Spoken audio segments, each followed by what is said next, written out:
Olá, boa noite. Hoje nós estamos aqui para mais uma live para a gente conversar a respeito do Junho Violeta, que é um assunto tão importante, onde nós, sociedade, geriatria, comunidade da geriatria, da gerontologia, sociedade como um todo, a gente tem que conhecer, compartilhar esse conhecimento, conhecer as ferramentas, os direitos, enfim, para que a gente possa identificar violência contra o idoso, que, gente, os dados são assustadores, né? Então a gente vai conversar sobre isso. A gente vai conversar hoje com a Cleuse Soares, que é uma pessoa que atua ativamente aqui em Florianópolis, principalmente em relação aos direitos humanos como um todo, de toda a sociedade. Mas antes disso, já já a gente vai convidar a Cleuse para vir falar com a gente. Deixa eu ir dando um oi aqui para o pessoal que está chegando. Elane, Eliane, sejam todos bem-vindos, tá? E aí já vou aproveitar e vou pedir para vocês. Nós vamos falar de assuntos que têm a ver com todos nós, idosos, familiares, profissionais da saúde, enfim. E eu acho que é bem importante a gente disseminar ao máximo esse tipo de assunto. A gente vai passar telefones, e-mails, sites, enfim, onde a gente possa obter mais informações e até como denunciar, né? A gente vai falar sobre os tipos de violência, enfim, os órgãos que são responsáveis por essa, pela questão dos direitos, enfim. E aí, antes da gente começar, eu já já vou convidar a Cleuse. Eu queria agradecer, hoje a gente teve uma parceria aqui, é a primeira vez que a gente tem essa parceria, que veio gentilmente para, enfim, para ajudar mesmo a gente oferecer para vocês uma live com mais qualidade, enfim, cada vez a gente vai melhorando mais. E é uma consultora de beleza que ajudou a gente até a fazer uma maquiagem, me arrumar melhorzinha para vocês. Então, ó, a gente vai deixar o contato dela. Ela atua aqui em Floripa. O nome dela é Elissama Esther, tá? A página no Instagram dela é @elissamaester com TH. A Gesa está aqui do meu lado, ela vai começar a fixar para vocês aí essas informações, a gente vai deixar aí. E obrigada, Elissama. Foi muito boa a sua presença e é bom a gente saber que pode contar com mais gente para nos ajudar. A gente já está convidando aqui a Cleuse, como eu falei para vocês. Vou falar um pouquinho, a Cleuse, quando ela entrar, obviamente, com toda a propriedade, ela vai falar um pouquinho do percurso dela. Mas a Cleuse, ela é jornalista e ela é ex-assessora de igualdade racial e ex-coordenadora da mulher aqui de Floripa. E é uma pessoa muito atuante e eu acho que ela tem tudo a ver com o assunto que a gente está tratando hoje, que é Junho Violeta. E o Junho Violeta, gente, é um mês que é mundialmente, através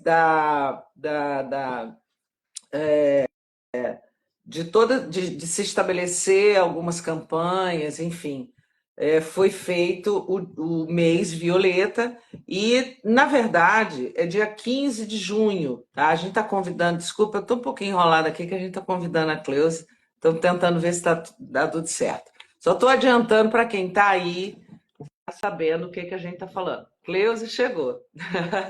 Boa noite, Bom, boa Cleusa. noite, tudo bom? Boa noite. Seja bem-vinda. Muitíssimo Obrigada. obrigado. Muitíssimo obrigada por você aceitar o convite da gente, para a gente conversar sobre um assunto que é relevante demais, né, para todos nós, para quem trabalha com serviço social, para quem trabalha na área da saúde, para a sociedade como um todo, né? para as pessoas idosas que têm 60 anos ou mais, para os familiares, para os amigos, enfim, para a comunidade da geriatria, da gerontologia, ou seja, é um assunto que interessa a todos nós, né, que somos conhecedores dos direitos e somos defensores dos direitos. E aí, estou apresentando para vocês novamente, Cleusa Soares é jornalista, ela atua aqui em Floripa, ela é ex-assessora de igualdade racial e ex-coordenadora da mulher. Boa noite, Cleusa, fique à vontade, pode se apresentar um pouquinho, que é para a gente começar a falar sobre Junho Violeta. Oi, boa noite, Jacques. Muito obrigada, primeiro, pelo convite. É, e é um assunto bem pertinente, um assunto, né, que mais do que atual. E a gente falar, né, dos cuidados que a gente vai ter com eu futuramente, né, com os nossos idosos, né, porque a população está envelhecendo. Então, eu sou Cleusa Soares, como a Jaque falou, eu sou jornalista, sou natural aqui de Florianópolis. Atuei até o mês passado, começo do mês, como assessora de igualdade racial e coordenadora da mulher. Então, nesses dois cargos, a gente trabalhou muito políticas públicas, que, querendo ou não, de alguma forma, a gente também fazia, essas políticas públicas também abarcavam aí os idosos, né? O público que aqui em Florianópolis tem o programa Floripa 60+, mas a nomenclatura, a terminologia agora é pessoa idosa, né? A terminologia muda e a gente acompanha. Então, agora se fala da pessoa idosa. Sim, sim. Então, Cleusa, a gente escolheu, né? Obviamente, agora a nossa primeira live do mês para a gente falar sobre o dia 15, né? O dia 15 de junho é o Dia Mundial da Conscientização da Violência contra a Pessoa Idosa. E esse dia ele representa o que o mundo inteiro manifesta veementemente, se manifesta contra os abusos e sofrimentos que são impostos arbitrariamente à pessoa idosa, né? Na live de hoje, a gente vai falar um pouquinho dessas questões dos instrumentos, das ferramentas, do conselho, do estatuto, de como denunciar. E a gente vai falar um pouquinho também, a título de esclarecimento, dos tipos de violência, né? Porque a gente acha que violência contra a pessoa idosa ela se restringe apenas a uma violência física, que acontece sim, a gente vai conversar com isso um pouquinho mais para frente. Mas ela não é só violência física. E a gente foi colher, inclusive, dados estatísticos que, para quando a gente vê no primeiro momento, nos surpreende e liga um alerta, porque quando a gente falar disso, você vai me ajudar. Os dados que a gente coletou, eles, logo após essa informação, a gente vê que eles fazem uma observação de que esse percentual não é o retrato da realidade, né? É uma estimativa, porque grande parte das denúncias elas demoram às vezes até muito tempo para serem feitas. Então, por isso que eu voltando um pouquinho, eu acho importante a gente definir o que é a violência, né? A violência contra a pessoa idosa, que ela é qualquer ação ou omissão, que é uma coisa que a gente vê muito, né? Em episódio único ou repetido, que cause dano físico, emocional, financeiro e que implique um sofrimento à pessoa que é o alvo dessa violência, né? Dessa agressão. E ela acontece também dentro de um relacionamento em que há expectativa de confiança, ou seja, na maioria das vezes, a pessoa idosa ela é vítima de uma pessoa que ou é um cuidador, né, de um profissional, que a partir que pressupostamente a gente imagina que seja uma pessoa que esteja ali para proporcionar e garantir cuidado, ou de um familiar, né? Então, eu queria que você trouxesse para a gente um pouquinho. Eu já vou passar os números, que é para as pessoas ficarem bem impactadas, igual a gente ficou. E aí eu imagino que você tenha também assim um pouquinho da tua vivência, né? Nessa tua convivência com as pessoas, com você deve ter aí muita coisa para contar. O que que você podia assim só para ilustrar para a gente em relação É. a primeiro a essa descrição do que seria violência contra o idoso? Então, infelizmente, né, é um assunto que a gente acaba tendo contato, né, quando se trabalha políticas públicas, seja para a mulher, seja na questão da igualdade racial, a gente acaba abordando a questão da violência. E a violência contra a pessoa idosa, e assim como a violência contra a mulher, existem diversas violências, né? Só que umas elas acometem mais só a mulher, outras mais só os idosos. A violência psicológica com os idosos também é uma questão muito forte, tem uma violência, é, é, tem um índice de violência muito grande, e aí essa subnotificação, porque até então, né, a Lei Maria da Penha hoje traz a violência psicológica como um crime, né, como uma violência, mas até então não se considerava violência psicológica. Mas a mais comumente em relação aos idosos é a violência psicológica, que aí a gente dificilmente vai ter acesso a esses números, né? Porque muitas vezes nem se percebe. A violência patrimonial, né? A violência, o abandono, o próprio abandono, né? Os idosos, à medida que vai envelhecendo, as famílias é, acabam deixando esses idosos em situações precárias, e aí a gente tem que também fazer pontuar isso, né, em relação às diferenças de violência por diferença de classe social também, né? Porque quanto mais a gente tem a vulnerabilidade de abandono, porque e aí a situação de violência patrimonial também, porque muitos desses idosos hoje, né, com a sua aposentadoria, são que sustentam famílias inteiras. Então, além de ele não poder usufruir, claro que ele não vai considerar como uma violência, porque ele, às vezes, é como diz, ele faz isso de coração, porque ele entende que ele está cuidando da família, né? Só que tem algumas situações que passam disso, como fazer empréstimos, né? Fazer empréstimo no nome dos idosos, eles muitas vezes nem sabem, né? Por desconhecer todo o mecanismo, porque hoje é muito fácil, né?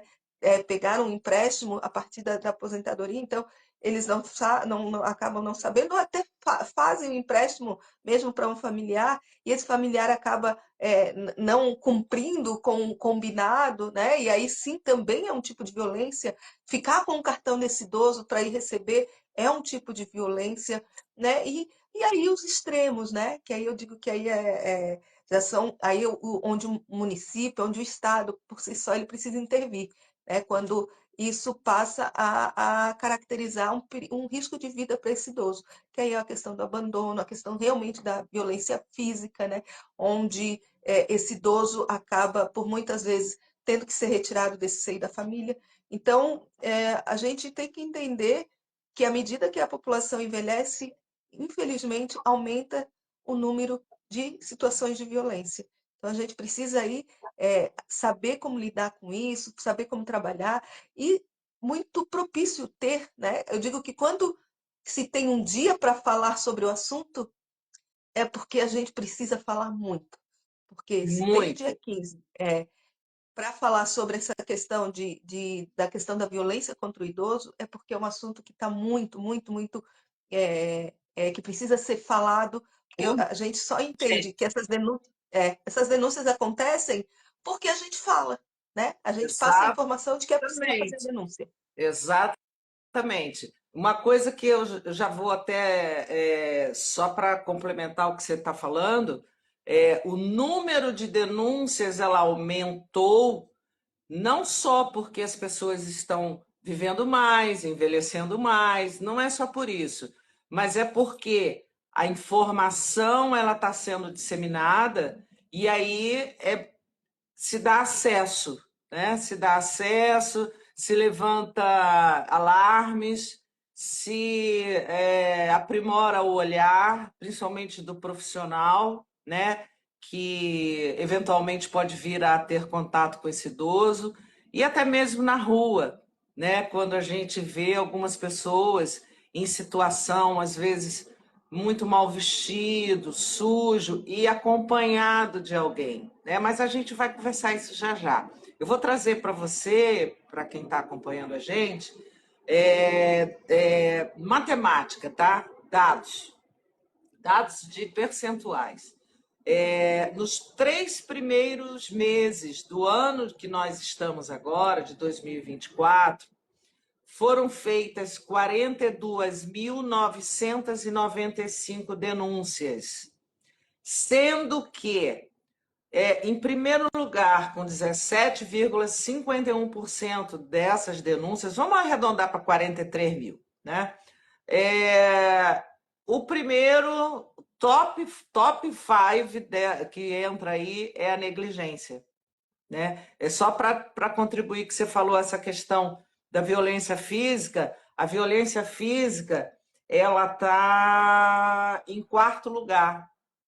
Então, assim, eu estou trazendo isso para você, não é para te corrigir, mas é porque é um erro que nós acabamos recaindo mesmo, que a gente tem na cabeça da gente que o idoso está sofrendo algum tipo de violência porque ele apanha, porque ele aparece com um roxo, com um arranhão, e na verdade não é. A realidade nos traz essa informação, né? Em segundo lugar, com 14,68% das denúncias que foram reportadas, é a exposição de risco à saúde.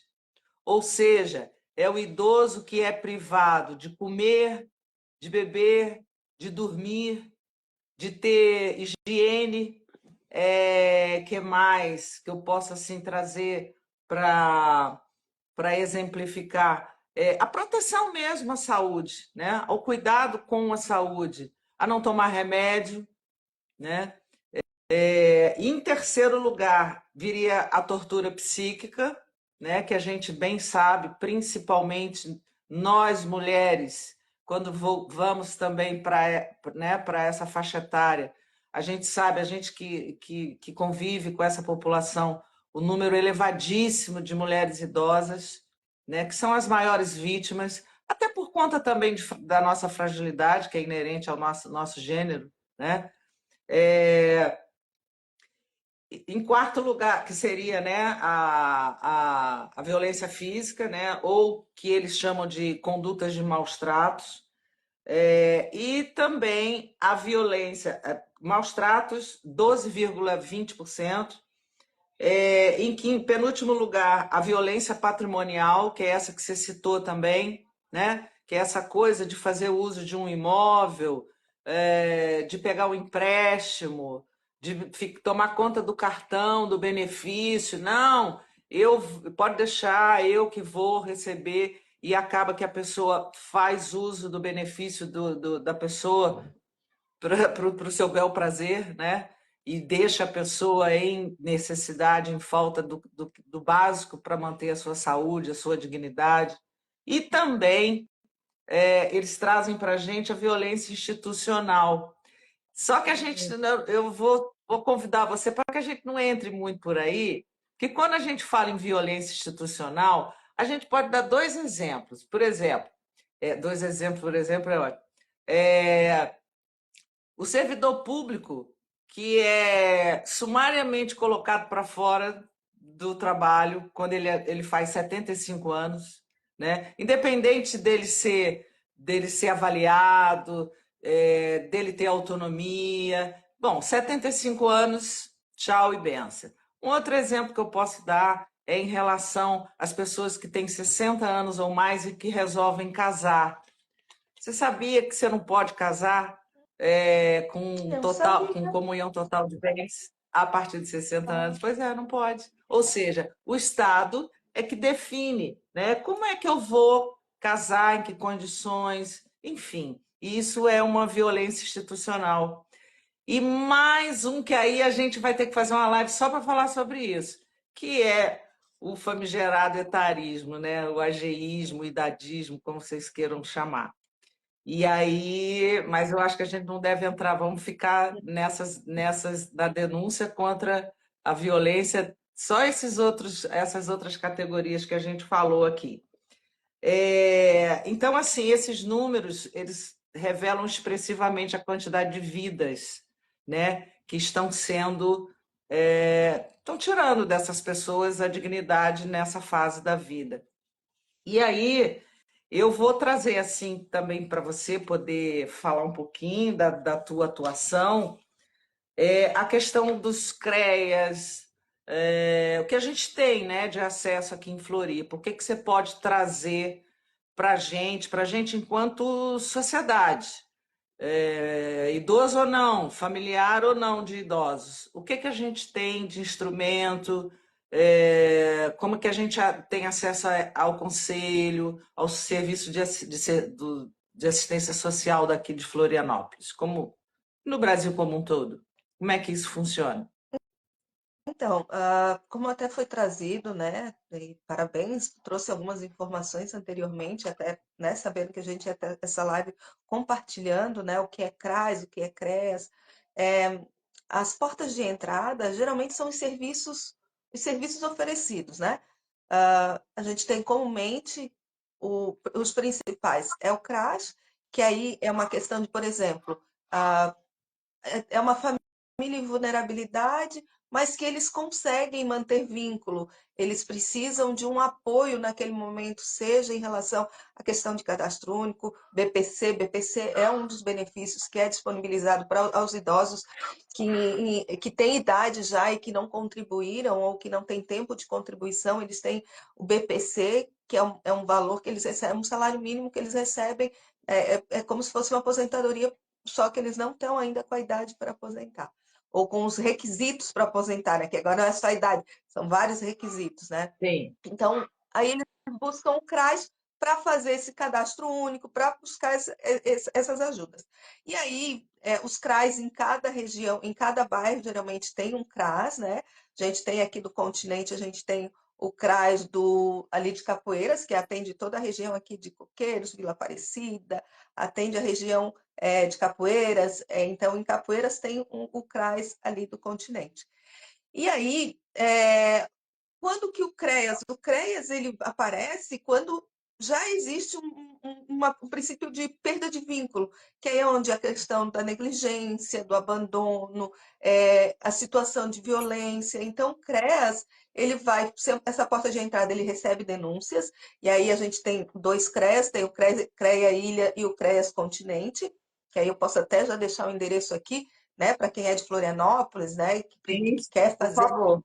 ter essa porta de entrada. A gente tem o CREAS Continente, que é na Rua Manuel Pisolati, 311, no Jardim Atlântico. E aí também tem um número, né? Já que essa live vai ficar gravada, então a gente deixa aqui esses contatos, né? O número do CREAS Continente é 3271-1730. Então, se você presenciar, souber, se você quiser fazer uma denúncia, ligue para. Não precisa se identificar, faz essa ligação, mas precisa explicar qual é a situação desse idoso, né? E tem o CREAS Ilha, que é na rua Rui Barbosa, número 677, no bairro Agronômica. E também tem um número de telefone, o Ilha é 3216-5232. Então, o CREAS é também essa porta, e aí o que acontece? Muitas vezes, quando o idoso ele é acompanhado pelo CREAS, por uma assistente social do CREAS, ele, em algum momento, ele pode ser direcionado a uma ILPI, que são as casas de repouso, né? Em Florianópolis, a princípio, assim, que eu me lembre, tem três conveniadas, que é o CEOV, a CERT e lá Irmão Joaquim. Então, só que assim, como a população está envelhecendo, também faltam vagas, né? As ILPIs têm, assim, elas estão com fila de espera. Então, muitas vezes, tem famílias que dizem, eu não tenho condição de cuidar desse idoso e eu queria colocar no meu LPI. Só que tem uma fila muito grande para esse idoso. Então, em Florianópolis, existe o Conselho Municipal do Idoso, que é um instrumento, ele é muito atuante. A presidente, eu até vou citar o nome, né, a Zuleika, ela é muito atuante, eu acompanho assim os trabalhos, a atuação, eles têm. O conselho também pode ser uma porta de entrada para receber denúncias. Então, a maioria das denúncias tem também como porta de entrada o conselho. Ele não Eles se serve estabelecem. só para isso. Desculpa, ele não Não, serve só para isso, não, né? eu vou explicar. Mas é uma Mas ele é porta. uma porta. Isso. Ele recebe, né? Hoje o conselho ele está na Dom Jaime Câmara, o conselho fica ali na assistência social. O conselho é ligado à assistência social. Ele é composto por representantes da sociedade civil e representantes da agentes públicos, né? Então, é em números paritário. Então, se tem 10 representantes da sociedade civil, que aí vai a OAB, vai Defensoria Pública, vão representantes de entidades que trabalham com os idosos, e aí os representantes da prefeitura, que são os servidores da assistência social, educação. Então, envolve toda várias pastas dentro da prefeitura que trabalham a questão do idoso. Então, o conselho, ele trabalha muito a questão do Estatuto do Idoso, de respeitar e a atuação do Estatuto do Idoso, né? Inclusive de cobrar por efetividade dos serviços, seja em relação à questão de mobilidade, se tem transporte que é acessível para que os idosos andem ou não. Os serviços oferecidos pela prefeitura, a gente hoje tem aqui em Florianópolis o programa 60 mais, como eu falei, que são grupos de idosos, né, que são mais de 4 mil idosos atendidos, são 129 grupos e 4 mil idosos atendidos. Esses idosos são idosos ativos, idosos que participam de grupos, que eles recebem apoio, kit alimentação para que eles possam realizar as atividades, eles recebem. Cada grupo pode fazer uma viagem por ano de até 340 quilômetros, eles podem escolher onde eles querem ir. E aí a gente sim está falando de um grupo que é um grupo de idosos ativos que estão ali, que inclusive tem grupos de atividade física, se eu não me engano, são 18, e tem professores fornecidos pela educação, ACTs, né, que fazem esse trabalho com esses idosos. Que aí a questão de mobilidade, eles se encontram até 2 vezes por semana para fazer esse tipo de atividade. E aí a gente, né, queria que todos os idosos pudessem participar, né, pudessem de alguma forma estar em atividade, mas a gente sabe que essa, infelizmente, não é a realidade, né? Que a De gente um precisa grupo. sim ainda despender uma atenção para esses idosos que sim precisam de uma intervenção, seja de um vizinho, seja de um familiar, né? Então, quando a gente disponibiliza esses números, é exatamente isso. Quando a gente vê, quando a gente presencia, quando a gente sabe que tem um idoso em uma situação de risco, em uma situação de abandono, a gente tem essas possibilidades. As unidades de saúde, é, às vezes, né, que também não é via de regra, mas quando percebe que o idoso está sendo negligenciado, a unidade de saúde que acompanha também pode ser esse aporte, né? Ser esse suporte, na verdade, para esse idoso. Então, a gente precisa entender que sim, a população está envelhecendo saudável, mas a gente ainda tem uma parte da população que precisa desse olhar mais cuidadoso, dessa atenção de outros em relação aos cuidados que eles recebem. Com certeza. E vou te trazer mais um dado aqui percentual, que a estimativa é de que 10% dos idosos tenham sofrido ou sofrem com algum tipo de violência. Ou seja, se você parar para pensar que a cada 10 idosos, um sofre algum tipo de violência, gente, é muita gente, né? É muito idoso precisando ter o seu direito do que está lá na Constituição, no Estatuto do Idoso, ser garantido. E a gente, às vezes, só pode conseguir que esse direito venha para a realidade dele através de uma denúncia, né? E aí a gente traz aqui o que a gente buscou né, o Disque 100, né? O Disque 100 é uma plataforma do Ministério do Direito da Mulher, Família e Direitos Humanos. Como a Cleude falou,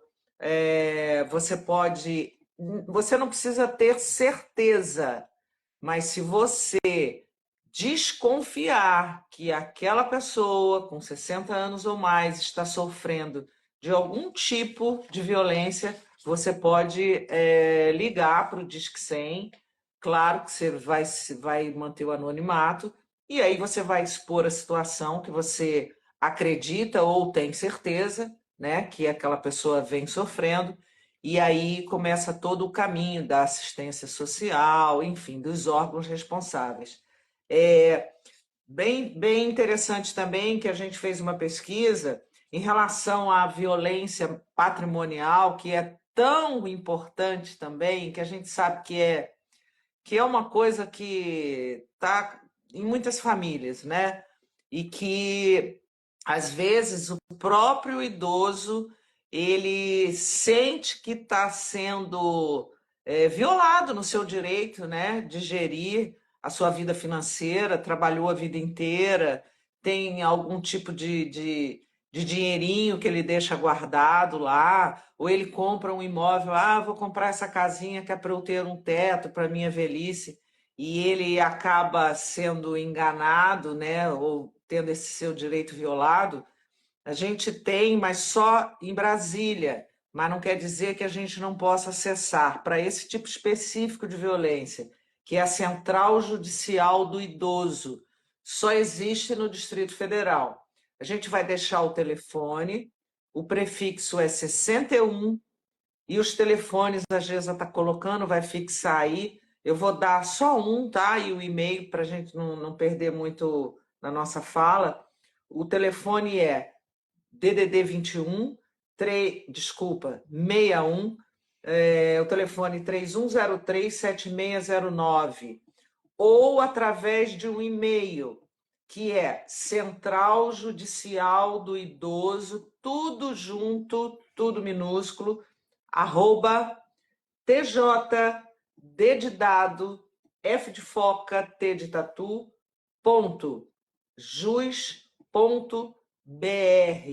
É também um outro canal, tá? Onde quem acessa esse canal também tem todo sua garantia de anonimato, enfim. Outra coisa importante que a gente também traz para vocês, a própria Polícia Militar, ela faz esse atendimento, né, através do 190, que a gente já sabe, desculpa, a Polícia Civil, qualquer delegacia da Polícia Civil, ela pode fazer esse tipo de atendimento. E aí, Cleuse, eu trago para você uma sugestão, uma ideia e um questionamento. Não é em todos, ainda não está presente em todos os estados do Brasil uma delegacia especializada na população idosa. Não tem. Tem, eu acho que em Brasília e mais uns 2 ou 3 estados. A gente podia correr atrás para a gente conseguir uma delegacia especializada aqui em Florianópolis. O que você acha? Então,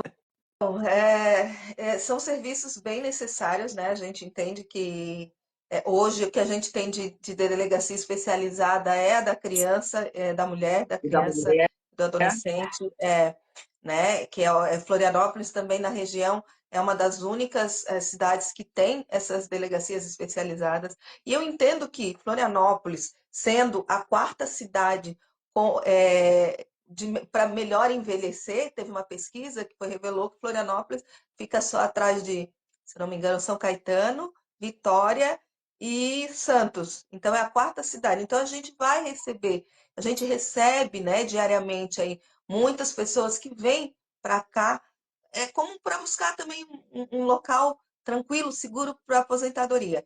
E eu entendo que essas políticas públicas elas acontecem dessa forma. Primeiro, uma reivindicação. A sociedade ela tem que reivindicar. E aí o conselho ele é muito atuante nesse sentido de buscar essas melhorias nesses atendimentos. E uma coisa que eu queria trazer em relação à questão da violência é que muitas vezes o próprio idoso ele não quer fazer a denúncia. Porque ele sofre a violência de um familiar.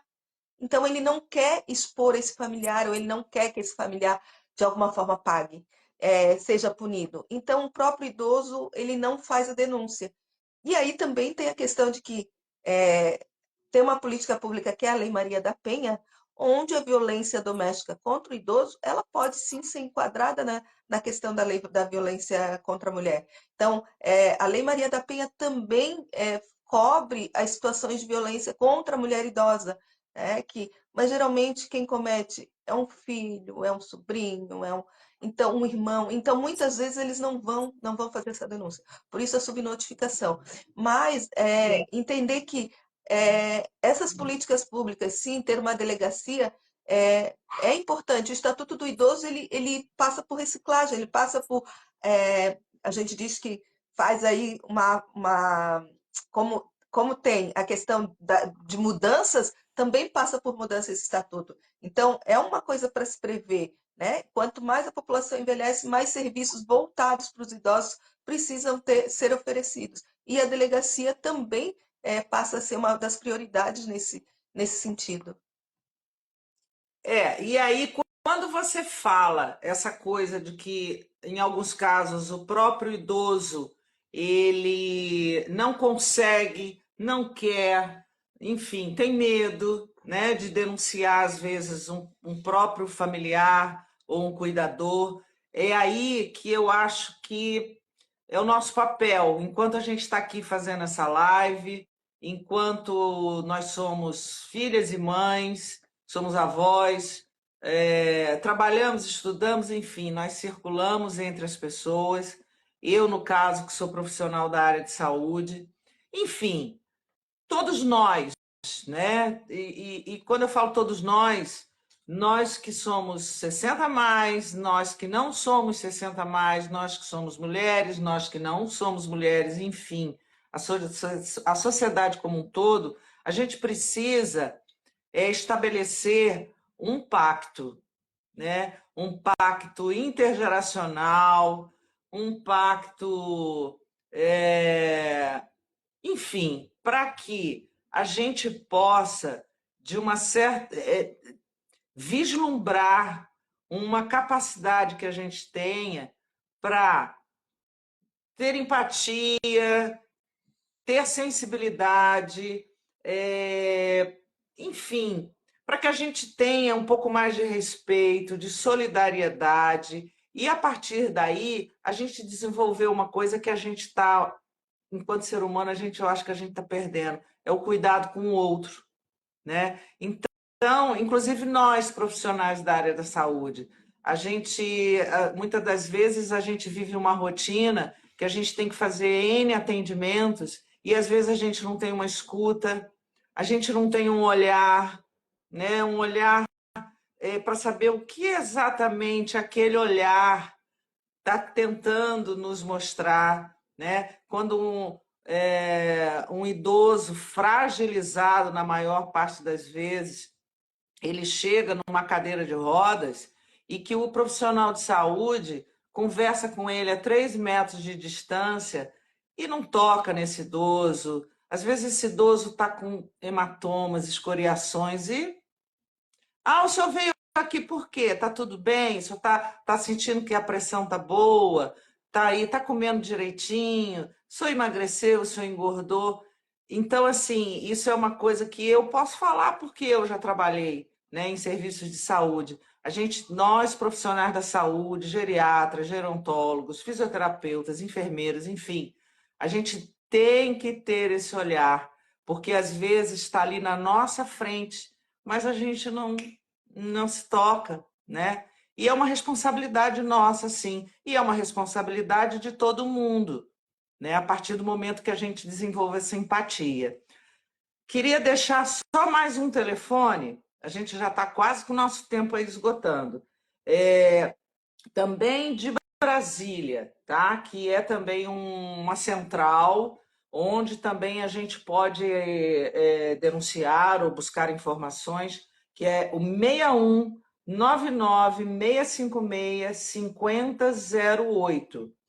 E uma novidade também legal, e aí fica um recado para essa garotada que está aí trabalhando com startups, com plataformas e tal. Em Brasília também já tem um app onde as pessoas com 60 a mais elas podem utilizar, não só para fim de denúncia, mas eu acredito que seja não especificamente para isso, mas em questão de garantias de direitos, enfim, que é o Proteja-se.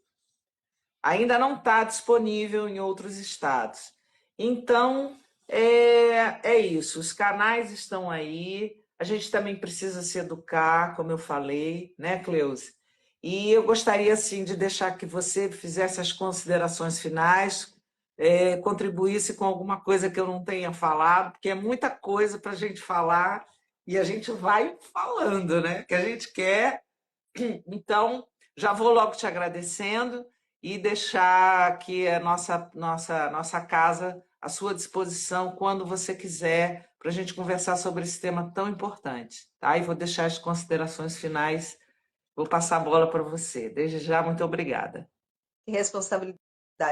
Eu acho que foi muito esclarecedor, traz muitas informações. A gente tem que entender que, como disse, situações vão surgindo e a gente precisa estar preparado para isso.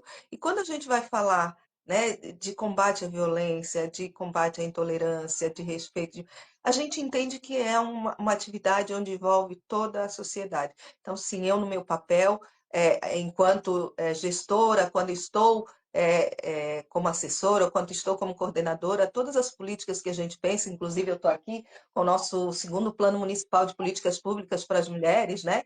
Que foi um plano que a gente conseguiu entregar em 2021, tem ali essa questão do olhar para as mulheres idosas, aquele específico para a mulher, porque era uma questão com as mulheres, mas a gente precisa entender, sim, que a gente vai precisar aprimorar as políticas públicas, a gente vai precisar que a sociedade se envolva, seja quem tem 60 a mais, levando as suas necessidades, seja quem não tem, que um dia vai chegar lá, né? Então, que tenha o privilégio de chegar lá e que tenha uma sociedade preparada para recebê-los. Então, a gente entende que precisa trabalhar para preparar essa sociedade para quem vai chegar, para disponibilizar essa sociedade para quem já está. Então, a gente tem aí todo um trabalho, eu digo que é uma rede que a gente precisa trabalhar para esse acolhimento, começando pela família, né, os amigos, e tendo esse olhar cuidadoso quando aparece um pedido de ajuda que a gente, muitas vezes, pela nossa correria do dia a dia, a gente não consegue perceber. Então, claro, né, a gente sabe que é um trabalho aí que a gente precisa ir fazendo. A gente está aprendendo a conviver com essa população mais velha, né? Porque eu sou de uma geração que 40 anos já era considerado pessoas. Nossa, quando eu chegar aos 40, eu vou ser uma pessoa. Então a gente também está tendo que aprender, né? Teoricamente, a gente deveria saber, né? Tratar com respeito, todo mundo deveria, mas a gente está aprendendo a ter pessoas, mais pessoas idosas no nosso ciclo, na nossa sociedade, circulando. Então, a gente precisa também aprender a lidar e ver quais as políticas públicas são importantes aplicar para que esse idoso tenha qualidade de vida, já que ele contribuiu tanto, né, para a construção dessa sociedade que hoje está aí. E E dignidade, obrigada, sobretudo. Eu que obrigada pelo convite. agradeço, Cleuse. Obrigada a você, obrigada às pessoas que estiveram aqui junto com a gente. Ah, deixa eu agradecer de novo a Elessama Master, que veio aqui hoje nos ajudar. Deu uma Ah, arrumadinha aqui, né? foi show, Para que parabéns. a gente se apresentasse um pouquinho melhor. Então, gente, ó, Cleuse, mais uma vez, muito obrigada. O Movimento Jackson Prata está aqui à sua disposição. Vamos trabalhar junto, vamos correr atrás, vamos disseminar informação que seja relevante e que simplesmente proteja, defenda os direitos humanos, que é isso que a gente está aqui também para isso. Muito obrigada, uma boa noite para você e até a próxima. Boa noite, pessoal. Até a próxima e agradeço a todos vocês. E nós vamos deixar a live gravada com essas informações que a gente buscou, que são instrumentos que a gente pode utilizar para tirar dúvidas, conhecer um pouquinho melhor e, se for o caso, para denunciar. Muito obrigada, uma boa noite para vocês. Até a próxima. Tchau, Cleus. Obrigada. Tchau. Estou à disposição.